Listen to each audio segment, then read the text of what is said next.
Մենք պատրաստվում ենք դիմել սահմանադրական դատարան, վիճարկելու ընտրության արդյունքները, սրա համար թիմը աշխատում է, ակնհայտ է, որ ընտրությունները տեղի են ունեցել ճնշումների, ոչ ազատ, ոչ արդար պայմաններում, դրա համար կան բազմաթիվ փաստեր, փաթեթը պատրաստվում է եւ Կենտրոնական ընտրական հանձնաժողովի արդյունքները վերջնական հայտարարելուց հետո նաեւ գնալու ենք այդ ճանապարհով։ Ակնհայտ հասկանալով ովքեր են նստած սահմանադրական դատարանում, ակնհայտ հասկանալով նրանց կաշկանդվածությունը եւ ըստ էության իշխանության կցորդ լինելու հանգամանքը, բայց այս ամեն ինչով հանդերձ ծանրակշիռ փաստերով մենք մտնելու ենք սահմանադրական դատարան արդյունքները հրապարակելուց այս վերջնահաշվարկը ավարտելուց հետո։ Ինչ հիմնավորումներով, ինչ իրավական հիմքերով, ինչ ծավալով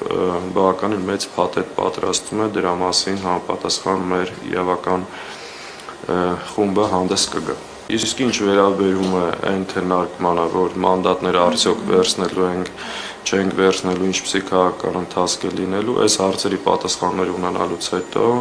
համապատասխան խորհրդակցություններ անցկացնելով նաև ընդդիմադիր քաղաքական գործընկեր ուժերի հետ, որովհետև կարծում ենք այդ որոշումը պետք է լինի միասնական։ Այս հարցի պատասխան ունենալուց հետո նաև մենք մեր դիրքորոշումը վերջնական կհայտնենք։ Մի բան ընդհանրապես բան կարող մեր հայրենակիցներին շատ հստակ ասել, որ մեր ցանկացած որոշում բխելու է ընդհանուր պայքարի տրամաբանությունից, մենք կիսում ենք այն մտահոգությունները, որ հնչեցվում են, բայց ամեն ինչ սառը դատելով, իրավիճակը գնահատելով եւ պայքարի հաջողության եւ շարունակության տեսանկյունից ենք այդ որոշումը ընդունել։ Այս նորից եմ ասում, այստեղ շատ կարևոր է միասնական ընդդիմադիր որոշումը, հակառակ պարագայում